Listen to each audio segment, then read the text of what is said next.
All right, let's jump right in. Medicare Advantage, it can feel like a total puzzle sometimes, right? But don't you worry, we're going to break it all down. Think of this explainer as your personal map, showing you the way through all the key decisions and rules so you can really, truly get the most out of your plan. I mean, have you ever looked at all your options and just felt your head start to spin? You are definitely not alone. HMO, PPO, prior authorization, it's like a whole different language. But stick with me, and I promise we're going to make sense of it all one step at a time. Okay, so first up, let's talk about the biggest fork in the road you're going to face with Medicare Advantage. And that's choosing your plan type. This one decision really sets the stage for everything else. How you get your care, which doctors you see, and yeah, even how much it all might cost. So this is where we get into the nitty-gritty. This slide lays out the two big players, HMOs and PPOs. Let's start with HMOs, that's health maintenance organizations. The easiest way to think about them is like your dedicated home team. You've got your set network of doctors and hospitals, and if you need to see a specialist, you'll usually need a referral from your main doctor first. Then you've got PPOs, or preferred provider organizations. Now these guys are all about flexibility. You can go outside the network if you want to, but, and this is a big but, it's probably going to cost you more. The upside, you usually don't need a referral to see a specialist. See the difference? So here's the bottom line. What kind of healthcare user are you? If you've got a team of doctors you already know and love, and they're all in one network, an HMO could be a fantastic, cost-effective fit. But if you travel a lot, or you really value that freedom to see any specialist you want whenever you want, then paying a bit more for a PPO might be totally worth it for you. There's no single right answer here, but understanding that trade-off, that's everything. All right, so once you've picked your plan, you've got to learn the rules of the road. And let me tell you, the most important rule you need to know is something called prior authorization. So what is it? Well, in plain English, prior authorization is just your insurance plan's way of giving a thumbs up. They're saying, yep, we agree this is necessary and we'll help pay for it. It's basically getting permission before you get certain kinds of care, whether that's a service, a specific drug, or even medical equipment. And this shows you exactly how it works. The good news is, you're not usually doing this alone. Your doctor's office sends the request for you. Then the insurance plan takes a look and checks it against their rulebook. And finally, you get the green light, or sometimes a red light, before you move forward. And you might be thinking, okay, that sounds like some paperwork, but why is it such a big deal? Why does this one rule matter so much in the grand scheme of things? Well, let's find out. To really see why this matters, let's walk through a perfect real-world example that puts all these pieces together, getting your physical therapy covered.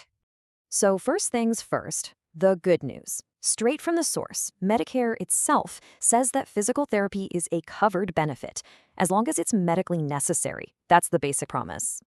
And here it is. This is where the rubber meets the road.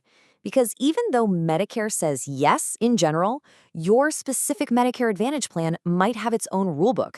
So the million-dollar question for you and your doctor is, do we need to get that pre-approval, that permission slip we just talked about? This, right here, is the moment where knowing your plan's rules directly impacts your care and, let's be honest, your wallet. If you skip this step and it's required, the plan could just deny the claim. And bam, you're stuck with a surprise bill. Getting that okay beforehand is absolutely the key. Okay, now that we've covered the rules for the big medical stuff, let's talk about the fun part, the extras. Beyond just doctor visits, these supplemental benefits are, for a lot of people, one of the biggest reasons to choose a Medicare Advantage plan in the first place. And this is a huge deal. These plans often bundle in coverage for things that original Medicare just doesn't pay for, period. You can think of them as these awesome built-in upgrades to your health plan, all designed to support your total well-being. This chart gives you a really great snapshot of what's out there. The most common extras are the things we all use, right? Dental cleanings, a new pair of glasses, hearing aids, maybe a gym membership, and even an allowance for over-the-counter stuff like vitamins or bandages. Your best bet is to check your plan's official guide. It's called the Evidence of Coverage to see exactly what you've got. And what's really cool is this trend towards benefits that help with everyday life. More and more plans are offering things like rides to your doctor's office, some extra support at home while you recover, or even meal delivery. It's a recognition that your health is so much more than what happens in a clinic.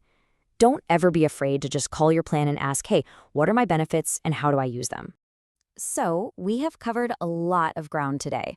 Let's boil it all down to the most important points you need to remember, the absolute must-knows on your new map. First and foremost, that choice between an HMO or a PPO is the foundation for everything. It sets all the rules of the game for which doctors you can see and how you see them.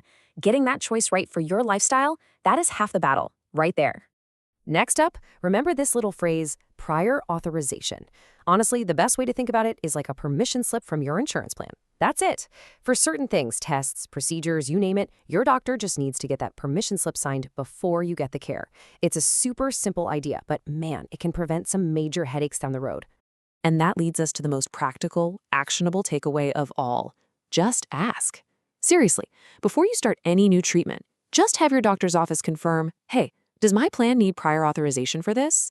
Asking that one simple question puts you firmly in the driver's seat. Which leaves us with one final thought to chew on.